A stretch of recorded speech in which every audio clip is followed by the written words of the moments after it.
प्रभु यीशु मसीह deserve करते हैं, वो तालियों के योग्य हैं, वो आदर और महिमा के योग्य हैं, क्योंकि उन्होंने अपनी जान दे के है ना हमें उन गुनाहों से छुड़ाया है। हम उस अनंत आग में जाने वाले थे, उस आग से हमें उन्होंने बचाया है। इसके लिए मैं प्रभु का धन्यवाद करती हूँ। सारे भाई बहनों के लिए भी मैं प्रभु यीशु मसीह की बहुत शुक्रगुजार हूँ, क्योंकि हम ऐसे अचानक यहाँ नहीं बैठे हैं, क्योंकि अचानक और इत्तेफाक वर्ड परमेश्वर के वचन में नहीं है। लिखा है कि हम जो भी है परमेश्वर के अनुग्रह से हैं, परमेश्वर के अनुग्रह से ही हम आज परमेश्वर के पास आए हैं। मैं प्रभु का धन्यवाद करती हूँ। जो वचन मुझे बोलने के लिए दिया गया था वो है मत्ती 27 का 46 वचन है।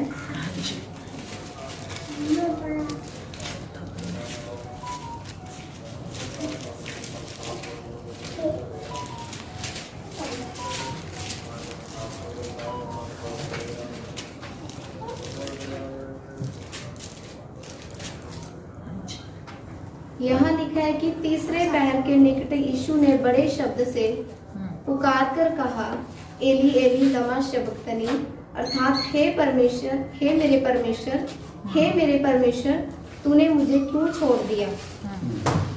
जो दीदी ने बोला उसके बाद इन्होंने बताया।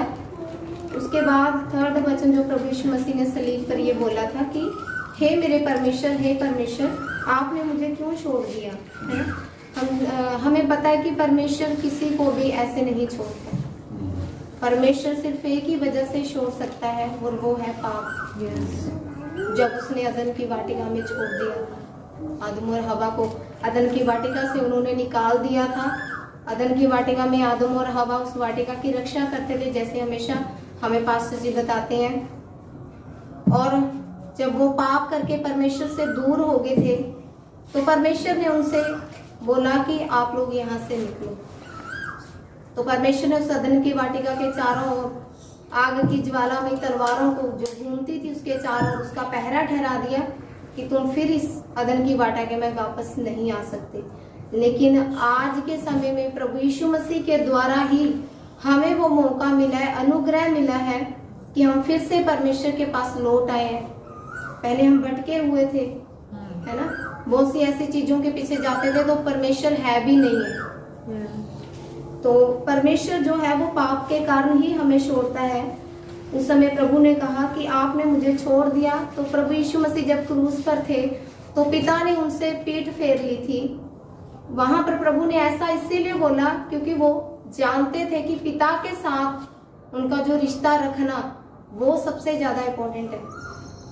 आज परमेश्वर के एक जन के लिए, चाहे वो मैं हूँ, चाहे आप है, चाहे कोई भी हो, परमेश्वर का अगर एक जन है तो उसके लिए सबसे बड़ी और हानि की बात यह है कि परमेश्वर उसके साथ बात करना छोड़ दे और परमेश्वर उसे छोड़ दे।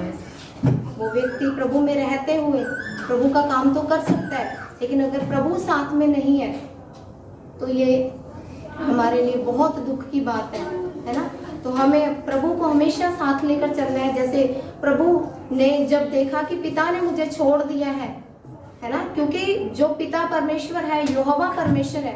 पुराने नियम में जब हम देखते हैं परमेश्वर का नाम है यहोवा, है ना, तो वो परमेश्वर पाप से प्रेम नहीं करता।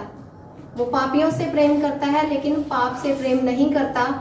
अगर आज भी हम परमेश्वर को जानने के बाद भी अगर हम फिर भी जब हम जान गए कि पाप क्या है ना, जैसे कि पास्टर जी में शब्द आते हैं, नशा करना हो, चाहे झूठ बोलना हो, या किसी भी तरह का गंदगी में रहने का पाप हो, व्यभिचार करने का पाप हो, हर तरह का पाप है ना, अगर फिर भी हम करते रहते हैं तो परमेश्वर क्या करता है, उस व्यक्ति से फिर प्रेम नहीं कर पाते परमेश्वर चाहकर भी, बल्कि परमेश्वर एक आशा तो रखते हैं कि फिर से वापस आए, है ना। वचन में लिखा है कि कुछ लोग ऐसे हैं जो अनुग्रह से गिर गए हैं, अनुग्रह से गिर गए हैं, है ना। अनुग्रह से जो व्यक्ति गिर जाता है वो परमेश्वर के पास वापस आता नहीं है, उसको लगता ही नहीं है कि मैंने पाप किया है। लेकिन यहाँ पर प्रभु यीशु मसीह को पता चल गया कि पिता ने उन्हें छोड़ दिया। उनका सबसे जो रिश्ता था पिता के साथ ही था, अपने पिता परमेश्वर के साथ, भले ही वो मरियम से पैदा हुए थे, उन्होंने यूसुफ को कभी अपना पिता नहीं कहा। वचन में है, कभी भी मैंने नहीं पढ़ा कि वचन में लिखा है कि उन्होंने यूसुफ को अपना पिता कहा। भले ही वो उनके संसार के पिता थे, लेकिन वो पवित्र आत्मा के द्वारा इस दुनिया में आए थे। मरियम के ऊपर जब परमेश्वर का आत्मा आया तो परमेश्वर ने उनसे, प्रभु यीशु मसीह ने ये बोला कि आपने मुझे क्यों छोड़ दिया। वो नहीं चाहते थे कि जो पिता के साथ उनका संबंध है वो टूटे। आज हमारे लिए सबसे बड़ी यही बात है कि हमारा परमेश्वर के साथ एक संबंध हो, क्योंकि जब प्रभु आएंगे तो वही व्यक्ति उनके साथ जा पाएगा जो उसके साथ उसका रिश्ता है, जिसके साथ जब परमेश्वर के साथ वो व्यक्ति संबंध में है, वही व्यक्ति उसके साथ जा पाएगा। क्योंकि वहां परमेश्वर, ये अगर हम सब कुछ कर रहे हैं, ये करते हुए भी अगर परमेश्वर प्रभु के लिए सब कुछ कर रहे हैं, अगर फिर भी परमेश्वर ये कह दे कि मैं तुम्हें नहीं जानता, है ना। और उसके बाद वहां लिखा है कि, क्योंकि लिखा है कि उसने अपने आप को हमारे पापों के लिए दे दिया। प्रभु यीशु मसीह ने निर्दोष होते हुए भी, जब पिलातुस उन्हें क्रूस पर चढ़ा रहे थे, रोम की सेना ने जब उनको क्रूस पर चढ़ाया तो उन्होंने पूछा, पिलातुस ये कह रहे थे कि मैं इस व्यक्ति में कोई दोष नहीं पाता। कितनी बड़ी बात है। वो सरकार जानती थी कि मैं इस व्यक्ति में कोई दोष नहीं पाते हैं, लेकिन फिर भी उन्होंने निर्दोष को क्रूस पर चढ़ाया। खुद पिलातुस वो व्यक्ति था जो उनका न्याय कर रहा था, प्रभु यीशु मसीह का। उनको पूरी रात एक कोर्ट से दूसरे कोर्ट में लेके जाया जा रहा था। ये दुनिया का पहला केस था जो पूरी रात चला, है ना। तो परमेश्वर को उन्होंने फिर भी क्रूस पर चढ़ा दिया, ये जानते हुए भी कि ये निर्दोष है, क्योंकि लोगों ने पुकार के कहा कि इसको क्रूस पर चढ़ाओ, हमारे लिए एक डाकू को छोड़ दो।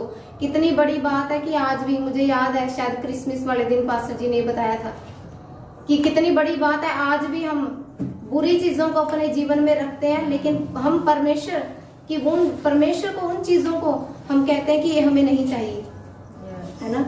और ऐसे ही अगर वो सलीब पर प्रभु यीशु मसीह ना जाते तो शायद आप और मैं आज परमेश्वर की हजूरी में ना होते, क्योंकि वचन कहता है कि हम अनुग्रह के द्वारा ही छुड़ाए गए हैं, है ना।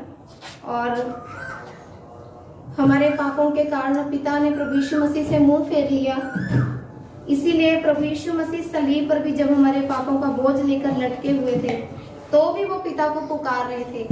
आज ऐसे ही हो सकता है, मैं प्रार्थना करती होंगी, हो सकता है हम हर संडे, हर शुक्रवार को चर्च में आते होंगे, इसका मतलब ये नहीं है कि हम गलती नहीं करते, लेकिन जब हम गिरते हैं, कलाम नहीं कहता कि धर्मी नहीं गिरेगा, वचन कहता है धर्मी गिरे तो चाहे वो 7 बार भी गिरे वो फिर उठ के खड़ा होगा।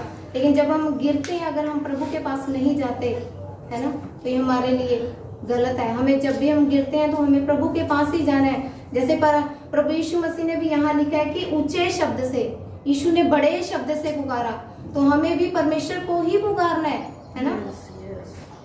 और जैसे ही प्रभु ने पिता को पुकारा, लेकिन परमेश्वर उनकी तरफ नहीं देख पा रहे थे।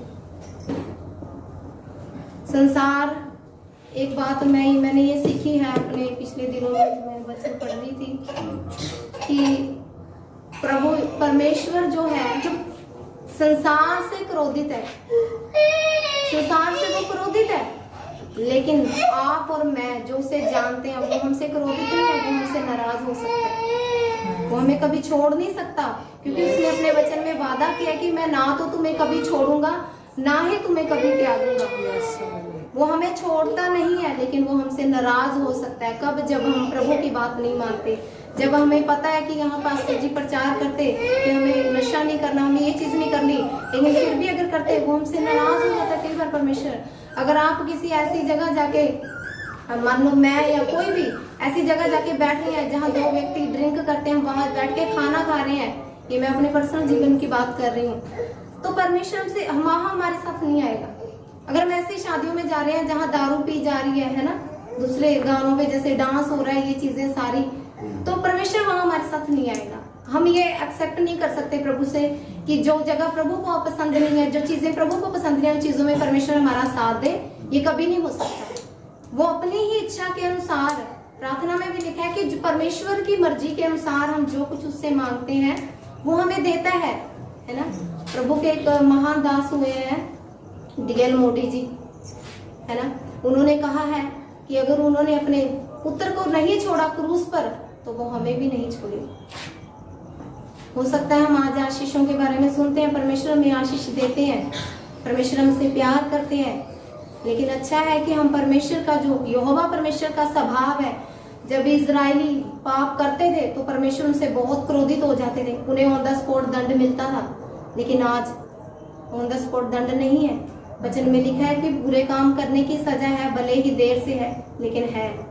परमेश्वर आज भी हमारे विषय में धीरज धरे हुए हैं। कल रात कोई न्यूज में कुछ ऐसा देखा था हमने, इजराइल में कुछ ऐसा हुआ है जिससे लगता है कि अब शायद थर्ड वार स्टार्ट हो जाएगा। अब ऐसा लगता है उन न्यूज को देख के कि शायद नहीं हो सकता कि अब पीस उनमें आए, क्योंकि जैसे ये चीजें होने लग जाएंगी प्रभु आने वाले हैं। जब मैं दोपहर को प्रार्थना कर रही थी तब परमेश्वर ने मुझसे कहा कि सब बातों का अंत तुरंत होने वाला है।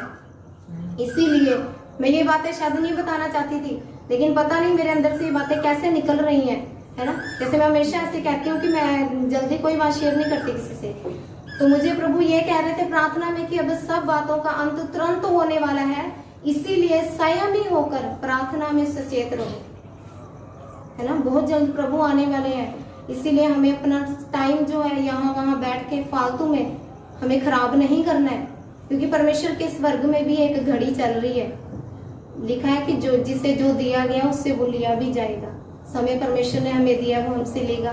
जो बातें पास्टर जी हमें यहाँ सिखाते हैं, है ना, अभी भी हम भी अभी सीख रहे हैं, है ना, हम सीख रहे हैं। तो जो भी पास्टर जी हमें बताते हैं उन बातों के ऊपर ध्यान देकर हमें उन्हें घर जाके सोचना है। अगर हम यहाँ सुन लिया समझ लिया हमने, घर जाके उन बातों को सोचते नहीं है कि पास्टर जी ने आज क्या बोला। आप सब लोगों को मुझे लगता है कोई ऐसा नहीं होगा जिसके पास बाइबल नहीं दी, नवा नियम सबको दिया है। तो आप प्लीज, मेरी विनती है आपसे कि आप उस वचन को पढ़ें जाकर। जब तक आप वचन नहीं पढ़ेंगे आप परमेश्वर को नहीं जान पाएंगे कि कौन है यीशु मसीह, है ना। उसके बाद परमेश्वर ने जब हमें क्षमा कर दिया है, जो और दीदी ने बोला है सारी बातें, जब परमेश्वर ने हमें एक बार क्षमा कर दिया है तो हम फिर से वो पाप बार बार ना करें। ऐसा ना हो कि जैसे उन्होंने यीशु मसीह को क्रूस पर लटकते हुए उन्होंने यीशु मसीह को नहीं छोड़ा था, परमेश्वर ने पाप को छोड़ा था, क्योंकि उन्होंने पिता ने देखा था कि इसके ऊपर अब पाप है। वो निर्दोष था, वो पवित्र कुआरी से पैदा हुआ था, कोई पाप उन्होंने नहीं किया था, लेकिन हम ही पापी थे। आज भी हमारे स्वभाव में पाप है, क्योंकि इसीलिए कई बार हम ऐसी बातें कर जाते हैं जो हमें नहीं करनी चाहिए। तब तुरंत परमेश्वर का आत्मा हमें रियलाइज कराता है कि हमने गलत किया है, तो वो बातों के लिए हम फिर परमेश्वर की हजूरी में जाके क्षमा मांगते हैं। लेकिन हम ढीठ और हठीले ना बने रहे, है ना। और प्रभु यीशु मसीह ने पुकारा ऊंचे शब्द से, ऐसे ही हमें भी क्या करना है, परमेश्वर को ऊंचे शब्द से पुकारना है। और यूहन्ना सुसमाचार 19:28 में प्रभु यीशु मसीह ने कहा कि मैं प्यासा हूँ। जब भी आप लोग आते हैं चर्च में, प्लीज आप सब बाइबल लेकर आए, ताकि पास्टर जी जो वचन बताते हैं निकाल, जब हम यहाँ ही सीख पाएंगे आप लोग, है ना। आपके साथ पे कोई पड़ोस में विश्वासी नहीं रहता, आप लोग यही सीख पाएंगे कि कैसे वचन निकालना है, कैसे हम समझ सकते हैं ये कौन सी पुस्तक है ना। तो आप बाइबल लेके आया करें प्लीज। और यूहन्ना 19:28 में कि मैं प्यासा हूँ, तो प्रभु यीशु मसीह ने जब क्रूस पर लटकते हुए शब्द बोला तो वो किस चीज के लिए प्यासा था, वो मेरे और आपके लिए प्यासा था। आज भी वो आत्माओं के लिए प्यासा है। इसीलिए जब दीदी ने यहाँ पे खड़े होके बोला कि वो आज भी हमारे लिए पिता से रो रो कर प्रार्थना विनती करता है, वो मध्यस्थता कर रहा है आज भी मुझसे। अगर आपसे आज भी पाप हो जाता है उसको जानते हुए भी, तो वो मध्यस्थ हमारे बीच में है। मैं एक बात अपने जीवन में हमेशा बोलती हूँ, जब भी मुझे मौका मिलता है परमेश्वर का वचन बोलने के लिए, जो मुझे परमेश्वर ने सिखाई थी, जब तक वो मध्यस्थ बीच में है प्रभु यीशु मसीह, लेकिन एक समय आएगा जब वो मध्यस्थ उठ जाएगा वहां से। यहोवा परमेश्वर का जो स्वभाव है, याद रखें, वो क्रोध करने वाला परमेश्वर है, लेकिन लिखा है कि वो विलंब से क्रोध करता है। वो ऑन द स्पॉट नहीं, वो विलंब से क्रोध करता है। जिस दिन वो मध्यस्थ उठ जाते हैं प्रभु यीशु मसीह, तो वह परमेश्वर जो है प्रकाशित वाक्य में लिखा है वो अपने क्रोध के जो कटोरे हैं वो पृथ्वी पर उड़ेल देगा। और वचन कहता है कि हमने जो इतने अपराध किए, हम परमेश्वर अगर उसका लेखा लेने लग जाए तो कौन उसके सामने खड़ा रह सकता है। तो इसीलिए प्रभु यीशु मसीह का हमें, अगर हम अपनी जिंदगी भी दे दें पूरी, तो भी हम उनका कर्ज अदा नहीं कर सकते। जो परमेश्वर ने हमसे प्रेम किया वो आपका और मेरा प्यासा था, आज भी वो रूहों के लिए प्यासे हैं। क्यों हमें बार बार आप लोगों से हमसे बताया जाता है पास्टर जी के द्वारा कि आप परमेश्वर का सुसमाचार लोगों से शेयर करें।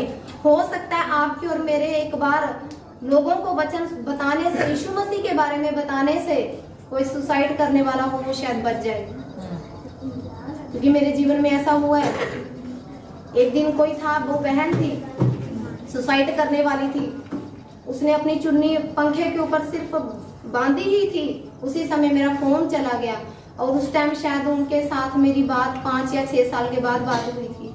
उसी टाइम मेरा फोन उनको चला गया, तो मैंने एकदम, उन्होंने फोन उठाया, मैं नहीं जानती, लेकिन कुछ दिन पहले परमेश्वर मेरे मन में ये बात दे रहे थे कि मैं उनसे बात करूं। मुझे उनका कॉन्टेक्ट नंबर नहीं मिल रहा था, तो जैसे ही उनका कॉन्टेक्ट नंबर अचानक ही मिल गया, वो भी पता नहीं किस भाई के द्वारा, कैसे कैसे, मैं उनको जानती भी नहीं, मेरे पास नंबर पहुंचा। तो जब उनको फोन किया, उन्होंने मुझे ये बात बताई कि मैं सुसाइड करने वाली थी।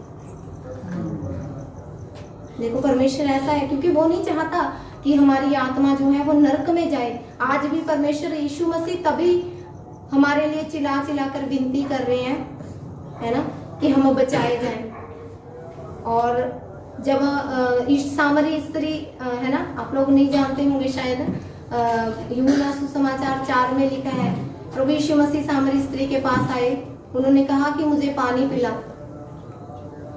है ना। मैंने वहां देखा कि प्रभु ने पानी तो मांगा जब वो उसके पास आए, लेकिन पानी पिया नहीं प्रभु ने वहां, है ना, क्योंकि वो औरत व्यभिचार में थी। वो 4-5 पति ऑलरेडी कर चुकी थी। प्रभु ने उससे कहा कि अपने पति को बुलाकर लेकर आओ। प्रभु, वो कहती है कि मेरे पति नहीं है। प्रभु ने कहा जिसके साथ तू अब रह रही है वो भी तेरा पति नहीं है। तो प्रभु ने क्यों उससे पानी मांगा? प्रभु से ये दिखा रहे थे कि मैं तेरी रूह का, तेरा प्यासा हूँ। आज भी प्रभु ऐसे ही, आज एक बार फिर से मैं आपसे कहना चाहती हूँ, है ना, इस प्रभु के क्रूस की कुर्बानी को याद करते हुए प्रभु आपसे और हमसे सबसे एक बार फिर से कहते हैं, अगर कोई दूर चला गया है परमेश्वर से, किसी तरह के गुनाह में है, तो आज फिर से एक बार खुदावंद यीशु मसीह हमें फिर से न्योता देते हैं कि हम उसके पास लौट आए अपने पापों से पश्चाताप करके, क्योंकि वो अनंत आग, जिसका कीड़ा, जिसकी आग कभी नहीं बुझती, है ना। भविष्यद्वक्ता कहते हैं कि कौन है जो उस आग में खड़ा रह सकता है। इसीलिए प्रभु यीशु मसीह ने एक वचन बोला था कि मैं प्यासा हूँ। जब मैं पहले पढ़ती थी इस वचन को समझ नहीं पाती थी कि प्रभु प्यासे हैं, वो सिरके से प्यास थोड़ी बुझती है, प्यास तो पानी से बुझती है। लेकिन परमेश्वर ने एक दिन बताया कि मैं तेरा प्यासा था। आज भी परमेश्वर ऐसे ही रूहों के प्यासे हैं हमारी, है ना। प्रभु का धन्यवाद करते हैं इस वचन के लिए कि प्रभु ने अपना कलाम दिया है। कई बार हम दूर चले जाते हैं, फिर से प्रभु इस कलाम के द्वारा जब हम उसे पढ़ते हैं, फिर से हमें अपने पास वापस बुलाते हैं। हमें वचन पढ़ना है, परमेश्वर का वचन ही है जो हमें उस अनंत आग से बचा सकता है ना। प्रभु के दास जो हमारे लिए प्रार्थनाएं करते हैं, उनके लिए भी धन्यवाद करती हूँ जो हमें परमेश्वर का वचन सिखाते हैं। तो इन वचनों के द्वारा प्रभु मुझे और आपको आशीष दे। मैं प्रभु के एक बार फिर से धन्यवाद करती हूँ कि उन्होंने मेरे लिए और आपके लिए अपनी जान दी।